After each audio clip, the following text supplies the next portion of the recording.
ಭಾಗ 1. ಶುಭ ಸಂಜೆ ನನ್ನ ಸ್ನೇಹಿತರೆ. ಇಂದು ರಾತ್ರಿ ನಾನು ಒಂದು ಪ್ರಶ್ನೆಯಿಂದ ಆರಂಭಿಸಲು ಬಯಸುತ್ತೇನೆ. ಅದು ಕೇವಲ ಮಾತಿನ ಪ್ರಶ್ನೆಯಲ್ಲ, ನಿಜವಾದ ಪ್ರಶ್ನೆ. ನಾನು ಇನ್ನೇನನ್ನಾದರೂ ಹೇಳುವ ಮೊದಲು ನೀವು ಸ್ವಲ್ಪ ಸಮಯ ಅದನ್ನು ಮನಸ್ಸಿನಲ್ಲಿ ಹಿಡಿದುಕೊಳ್ಳಬೇಕು. ನೀವು ದಿನಕ್ಕೆ ಎಷ್ಟು ಗಂಟೆಗಳು ನಿಜವಾಗಿಯೂ ನಿಮ್ಮ ಬಯಸಿದ ಸ್ಥಿತಿಯಲ್ಲಿ ಬದುಕುತ್ತೀರಿ? ಅದನ್ನು ಕೇವಲ ಕಲ್ಪನೆ ಮಾಡುವುದು ಅಲ್ಲ, ಅದರ ಬಗ್ಗೆ ಯೋಚಿಸುವುದಲ್ಲ, ಅದನ್ನು ನಿರೀಕ್ಷಿಸುವುದಲ್ಲ, ನಿಜವಾಗಿಯೂ ಅದರಲ್ಲಿ ಬದುಕುವುದು. ನಿಮ್ಮೊಂದಿಗೆ ಪ್ರಾಮಾಣಿಕವಾಗಿರಿ, ನಿಜವಾಗಿಯೂ ಪ್ರಾಮಾಣಿಕವಾಗಿರಿ, ಏಕೆಂದರೆ ಆ ಪ್ರಶ್ನೆಯ ಉತ್ತರವೇ ಎಲ್ಲವನ್ನೂ ವಿವರಿಸುತ್ತದೆ. ನಿಮ್ಮ ಜೀವನದಲ್ಲಿ ಆಗಿರುವ ಪ್ರತಿಯೊಂದು ಮ್ಯಾನಿಫೆಸ್ಟೇಷನ್, ಆಗದೆ ಉಳಿದ ಪ್ರತಿಯೊಂದು ಮ್ಯಾನಿಫೆಸ್ಟೇಷನ್, ತಿಂಗಳುಗಳೋ ವರ್ಷಗಳೋ ಒಂದೇ ಜಾಗದಲ್ಲಿ ಅಚಲವಾಗಿ ನಿಂತಿರುವ ಪ್ರತಿಯೊಂದು ಆಸೆ. ಎಷ್ಟು ಗಂಟೆಗಳು?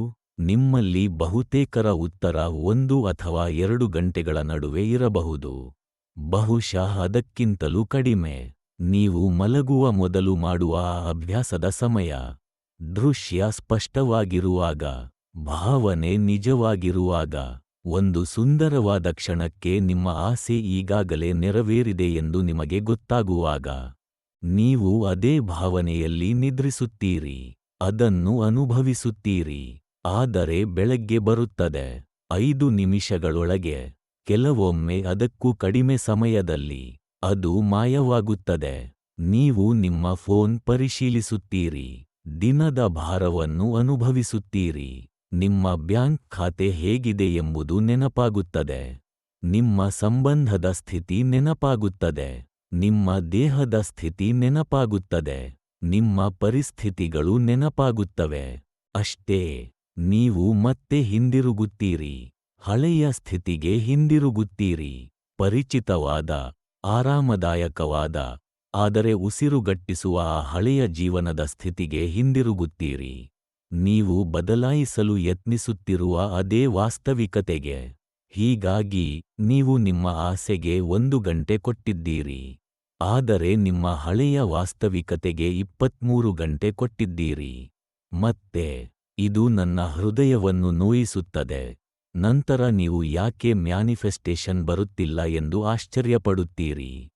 ನನ್ನ ಸ್ನೇಹಿತರೆ, ಇಂದು ರಾತ್ರಿ ನಾವು ಅದನ್ನು ಸರಿಪಡಿಸಲಿದ್ದೇವೆ. ಹೊಸ ತಂತ್ರದ ಮೂಲಕ ಅಲ್ಲ, ಇನ್ನಷ್ಟು ಶಕ್ತಿಯುತ ಅಭ್ಯಾಸದ ಮೂಲಕ ಅಲ್ಲ, ಆದರೆ ಮ್ಯಾನಿಫೆಸ್ಟೇಷನ್ ಎಂದರೇನು ಮತ್ತು ಅದಕ್ಕೆ ನಿಜವಾಗಿಯೂ ಏನು ಬೇಕು ಎಂಬುದನ್ನು ನೀವು ಅರ್ಥಮಾಡಿಕೊಳ್ಳುವ ರೀತಿಯಲ್ಲಿ ಒಂದು ಮೂಲಭೂತ ಬದಲಾವಣೆಯ ಮೂಲಕ. ಇಂದು ರಾತ್ರಿ ನಾನು ನಿಮಗೆ ಒಂದು ವಿಷಯವನ್ನು ತೋರಿಸುತ್ತೇನೆ.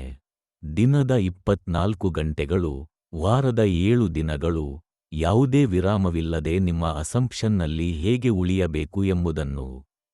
ನೀವು ಸಿದ್ಧರಾಗಿದ್ದೀರಾ? ಹಾಗಾದರೆ ಆರಂಭಿಸೋಣ. ಮೊದಲು ನಿಮ್ಮ ದೃಷ್ಟಿಕೋನವೇ ಸಂಪೂರ್ಣವಾಗಿ ಬದಲಾಗುವಂತಹ ಒಂದು ವಿಷಯವನ್ನು ಹೇಳುತ್ತೇನೆ. ನಿಮ್ಮ ಚೇತನವು ಲೈಟ್ ಸ್ವಿಚ್ನಂತೆ ಅಲ್ಲ. ರಾತ್ರಿ ನೀವು ಅಭ್ಯಾಸ ಮಾಡುವವರೆಗೆ ಅದು ಆಫ್ ಆಗಿ ಇರುತ್ತದೆ, ನಂತರ ನೀವು ಅದನ್ನು ಆನ್ ಮಾಡುತ್ತೀರಿ, ಮತ್ತೆ ಬೆಳಿಗ್ಗೆಯವರೆಗೆ ಆಫ್ ಆಗುತ್ತದೆ. ಹಾಗಲ್ಲ, ನಿಮ್ಮ ಚೇತನ ಯಾವಾಗಲೂ ಸಕ್ರಿಯವಾಗಿದೆ, ಯಾವಾಗಲೂ ಕಾರ್ಯನಿರ್ವಹಿಸುತ್ತಿದೆ. ನೀವು ಎಚ್ಚರದಲ್ಲಿರುವ ಪ್ರತಿಯೊಂದು ಕ್ಷಣದಲ್ಲೂ, ನೀವು ನಿದ್ರಿಸುತ್ತಿರುವ ಪ್ರತಿಯೊಂದು ಕ್ಷಣದಲ್ಲೂ, ನೀವು ಯಾವ ಸ್ಥಿತಿಯಲ್ಲಿ ಇದ್ದೀರೋ ಅದಕ್ಕೆ ಅನುಗುಣವಾಗಿ ನಿಮ್ಮ ವಾಸ್ತವಿಕತೆಯನ್ನು ಸೃಷ್ಟಿಸುತ್ತಿದೆ. ಯಾವಾಗಲೂ. ಅಂದರೆ ನೀವು ಈಗ ಇಲ್ಲೇ ಕುಳಿತಿರುವ ಈ ಕ್ಷಣದಲ್ಲಿಯೂ ಮ್ಯಾನಿಫೆಸ್ಟ್ ಮಾಡುತ್ತಿದ್ದೀರಿ. ಈ ಬೆಳಿಗ್ಗೆ ಎದ್ದಾಗ ನೀವು ಮ್ಯಾನಿಫೆಸ್ಟ್ ಮಾಡುತ್ತಿದ್ದೀರಿ. ಮಧ್ಯಾಹ್ನ ಊಟ ಅದನ್ನೇ ಅದು ವಾಸ್ತವಿಕತೆಯಾಗಿ ರೂಪಿಸುತ್ತಿರುತ್ತದೆ. ಹೀಗಾಗಿ ಈಗ ಮುಖ್ಯವಾದ ಪ್ರಶ್ನೆ ಇದೆ.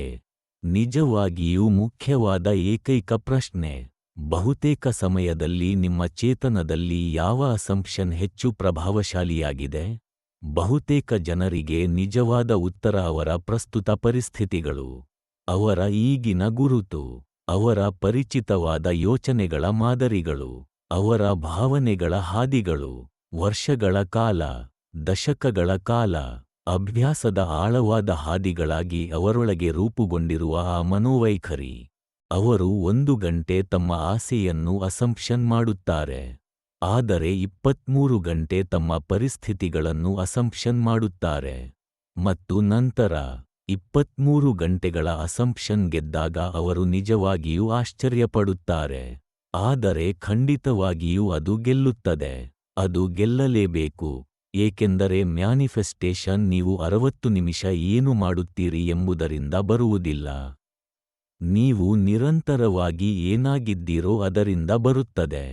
ಮತ್ತು ನೀವು ನಿರಂತರವಾಗಿ ಇನ್ನೂ ಅದನ್ನು ಹೊಂದಿಲ್ಲ ಎಂಬ ವ್ಯಕ್ತಿಯಾಗಿದ್ದರೆ, ಅದನ್ನು ಬಯಸುತ್ತಿರುವ ವ್ಯಕ್ತಿಯಾಗಿದ್ದರೆ, ಅದಕ್ಕಾಗಿ ಕೆಲಸ ಮಾಡುತ್ತಿರುವ ವ್ಯಕ್ತಿಯಾಗಿದ್ದರೆ, ಅದನ್ನು ನಿರೀಕ್ಷಿಸುತ್ತಿರುವ ವ್ಯಕ್ತಿಯಾಗಿದ್ದರೆ, ಅದನ್ನು ತೀವ್ರವಾಗಿ ಅಗತ್ಯವೆಂದು ಭಾವಿಸುವ ವ್ಯಕ್ತಿಯಾಗಿದ್ದರೆ, ಆಗ ನಿಮ್ಮ ವಾಸ್ತವಿಕತೆಯಲ್ಲಿ ಕಾಣಿಸಿಕೊಳ್ಳಬೇಕಾದದ್ದು ಅದೇ. ಯೂನಿವರ್ಸ್ ಕ್ರೂರವಾಗಿದೆ ಎಂಬುದರಿಂದ ಅಲ್ಲ, ನಿಯಮ ನಿಖರವಾಗಿದೆ ಎಂಬುದರಿಂದ. ಈಗ ನಿಮ್ಮ ಅಸಂಪ್ಷನ್ನಲ್ಲಿ ದಿನಪೂರ್ತಿ ಹೇಗೆ ಉಳಿಯಬೇಕು ಎಂಬ ಪ್ರಾಯೋಗಿಕ ಮಾರ್ಗವನ್ನು ಹೇಳುವ ಮೊದಲು ನಾನು ಒಂದು ಮುಖ್ಯ ವಿಷಯವನ್ನು ಸ್ಪಷ್ಟಪಡಿಸಬೇಕು. ನಾನು ಅದನ್ನು ಡಿಫಾಲ್ಟ್ ಸ್ಟೇಟ್ ಎಂದು ಕರೆಯುತ್ತೇನೆ. ನಿಮ್ಮ ಡಿಫಾಲ್ಟ್ ಸ್ಟೇಟ್ ಎಂದರೆ ನೀವು ಜಾಗೃತ ಗಮನವನ್ನು ನಿಲ್ಲಿಸಿದ ಕ್ಷಣದಲ್ಲಿ ನಿಮ್ಮ ಚೇತನ ಸ್ವಯಂಚಾಲಿತವಾಗಿ ಹಿಂದಿರುಗುವ ಸ್ಥಿತಿ. ಅದು ನಿಮ್ಮ ಮನಸ್ಸಿನ ಮನೆ, ನಿಮ್ಮ ಆಂತರಿಕ ವಿಶ್ರಾಂತಿ ಸ್ಥಾನ. ಮತ್ತು ಬಹುತೇಕ ಜನರಿಗೆ ಆ ಡಿಫಾಲ್ಟ್ ಸ್ಟೇಟ್ ಎಂದರೆ ಆಸೆ ಈಗಾಗಲೇ ನೆರವೇರಿದೆ ಎಂಬ ಸ್ಥಿತಿ ಅಲ್ಲ. ಅದು ಪರಿಚಿತವಾದ ಹಳೆಯ ಸ್ಥಿತಿ, ಅಭ್ಯಾಸಗಳಿಂದ ತುಂಬಿದ ಹಳೆಯ ಮನಸ್ಥಿತಿ. ವರ್ಷಗಳ ಕಾಲ ಅವರು ಅನುಭವಿಸಿದ, ನಂಬಿದ ಮತ್ತು ತಮ್ಮೊಳಗೆ ಪುನರಾವರ್ತಿಸಿಕೊಂಡ ಎಲ್ಲಾ ಸಂಗತಿಗಳ ಒಟ್ಟು ಭಾರ. ಒಂದು ರಬ್ಬರ್ ಬ್ಯಾಂಡ್ ಅನ್ನು ಕಲ್ಪಿಸಿಕೊಳ್ಳಿ. ನೀವು ಅದನ್ನು ಎಳೆಯುತ್ತೀರಿ, ನಿಮ್ಮ ಬಯಸಿದ ಸ್ಥಿತಿಯ ಕಡೆಗೆ ಕೊಂಡೊಯ್ಯುತ್ತೀರಿ. ನೀವು ಸಕ್ರಿಯವಾಗಿ ಎಳೆಯುತ್ತಿರುವವರೆಗೆ ನೀವು ಅಲ್ಲಿ ಇರುತ್ತೀರಿ. ಆದರೆ ನಿಮ್ಮ ಗಮನ ಬೇರೆಡೆ ಹೋಗುವ ಕ್ಷಣದಲ್ಲಿ, ಜೀವನ ಮಧ್ಯೆ ಪ್ರವೇಶಿಸುವ ಕ್ಷಣದಲ್ಲಿ, ನೀವು ದಣಿದಾಗ ಅಥವಾ ಅದರ ಬಗ್ಗೆ ಯೋಚಿಸುವುದನ್ನು ನಿಲ್ಲಿಸಿದಾಗ, ರಬ್ಬರ್ ಬ್ಯಾಂಡ್ ಮತ್ತೆ ಹಿಂದಕ್ಕೆ ಚಾಚಿಕೊಳ್ಳುತ್ತದೆ. ಅದರ ಕಾರಣಕ್ಕೆ ನಿಮ್ಮ ಮ್ಯಾನಿಫೆಸ್ಟೇಷನ್ಗಳು ಕಾಣಿಸಿಕೊಳ್ಳುತ್ತಿಲ್ಲ.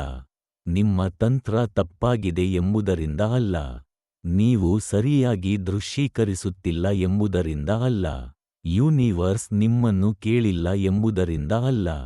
ನಿಮ್ಮ ಡಿಫಾಲ್ಟ್ ಸ್ಟೇಟ್ ಇನ್ನೂ ನಿಮ್ಮ ಹಳೆಯ ವಾಸ್ತವಿಕತೆಯೇ ಆಗಿದೆ ಎಂಬುದರಿಂದ. ಮತ್ತು ನಿಜವಾದ ಕೆಲಸ, ಆಳವಾದ ಶಾಶ್ವತ ಕೆಲಸ, ಅಭ್ಯಾಸ ಮಾಡುವಾಗ ರಬ್ಬರ್ ಬ್ಯಾಂಡ್ ಅನ್ನು ಇನ್ನಷ್ಟು ಬಲವಾಗಿ ಎಳೆಯುವುದು ಅಲ್ಲ, ಆ ಕೇಂದ್ರವನ್ನು ಬದಲಿಸುವುದು, ಹೊಸ ಸ್ಥಿತಿಯನ್ನು ನಿಮ್ಮ ಡಿಫಾಲ್ಟ್ ಆಗಿ ಮಾಡುವುದು. ಅದನ್ನು ನಿಮ್ಮ ಚೇತನದಲ್ಲಿ ಎಷ್ಟು ಆಳವಾಗಿ ನೆಡಬೇಕು ಎಂದರೆ, ನಿಮ್ಮ ಗಮನ ಬೇರೆಡೆ ಹೋಗಿದರೂ ಅದು ಕೊರತೆ ಮತ್ತು ಮಿತಿಗಳ ಕಡೆಗೆ ಹಿಂದಿರುಗಬಾರದು. ಅದು ನಾನು ಈಗಾಗಲೇ ಹೊಂದಿದ್ದೇನೆ ಎಂಬ ಅಸಂಪ್ಷನ್ ಕಡೆಗೆ ಹಿಂದಿರುಗಬೇಕು. ಇದೇ 24/7 ಅಸಂಪ್ಷನ್ ಎಂದರೇನು? ಪ್ರತಿ ಗಂಟೆಯೂ ಮಾನಸಿಕ ಒತ್ತಡದಲ್ಲಿ ನಿಮ್ಮನ್ನು ನೀವು ಹಿಡಿದುಕೊಳ್ಳುವುದು ಅಲ್ಲ. ಪ್ರತಿ ಯೋಚನೆಯನ್ನು ಭಯದಿಂದ ಪರಿಶೀಲಿಸುವುದು ಅಲ್ಲ. ಇದರ ಅರ್ಥ ಕೇಂದ್ರವನ್ನು ಬದಲಿಸುವುದು. ನಿಮ್ಮ ಆಸೆ ನೆರವೇರಿದ ಸ್ಥಿತಿಯನ್ನು ನಿಮ್ಮ ಹೊಸ ಸಾಮಾನ್ಯ ಸ್ಥಿತಿಯಾಗಿ ಮಾಡುವುದು. ನಿಮ್ಮ ಹೊಸ ಸ್ವಯಂಚಾಲಿತ ಸ್ಥಿತಿಯಾಗಿ ಮಾಡುವುದು. ನಿಮ್ಮ ಹೊಸ ಮನೆಯಾಗಿಸುವುದು. ಮತ್ತು ಇಂದು ರಾತ್ರಿ ಅದನ್ನು ಹೇಗೆ ಮಾಡಬೇಕು ಎಂಬುದನ್ನು ನಾನು ನಿಮಗೆ ಸ್ಪಷ್ಟವಾಗಿ ತೋರಿಸುತ್ತೇನೆ. ಈಗ ನಿಮ್ಮ ಬೆಳಗ್ಗಿನ ಬಗ್ಗೆ ಮಾತನಾಡೋಣ. ಏಕೆಂದರೆ ಬಹುತೇಕ ಜನರು ದಿನ ಆರಂಭವಾಗುವ ಮೊದಲೇ ಸಂಪೂರ್ಣ ದಿನವನ್ನು ಕಳೆದುಕೊಳ್ಳುತ್ತಾರೆ. ನೀವು ನಿಮ್ಮ SATs ಅಭ್ಯಾಸದಿಂದ ಎದ್ದುಕೊಳ್ಳುತ್ತೀರಿ.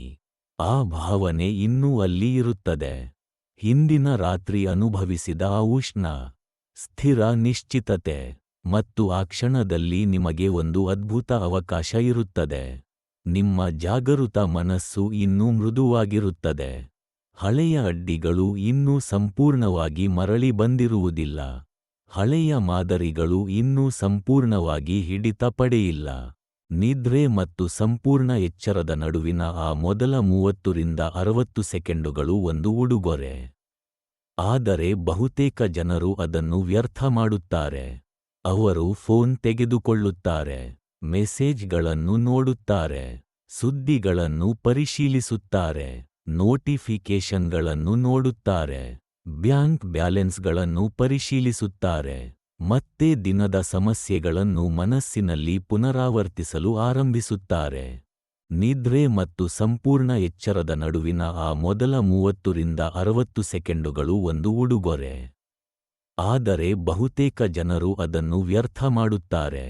ಅವರು ಫೋನ್ ತೆಗೆದುಕೊಳ್ಳುತ್ತಾರೆ, ಮೆಸೇಜ್ಗಳನ್ನು ನೋಡುತ್ತಾರೆ, ಸುದ್ದಿಗಳನ್ನು ಪರಿಶೀಲಿಸುತ್ತಾರೆ, ನೋಟಿಫಿಕೇಷನ್ಗಳನ್ನು ನೋಡುತ್ತಾರೆ, ಬ್ಯಾಂಕ್ ಬ್ಯಾಲೆನ್ಸ್ಗಳನ್ನು ಪರಿಶೀಲಿಸುತ್ತಾರೆ, ಮತ್ತೆ ದಿನದ ಸಮಸ್ಯೆಗಳನ್ನು ಮನಸ್ಸಿನಲ್ಲಿ ಪುನರಾವರ್ತಿಸಲು ಆರಂಭಿಸುತ್ತಾರೆ.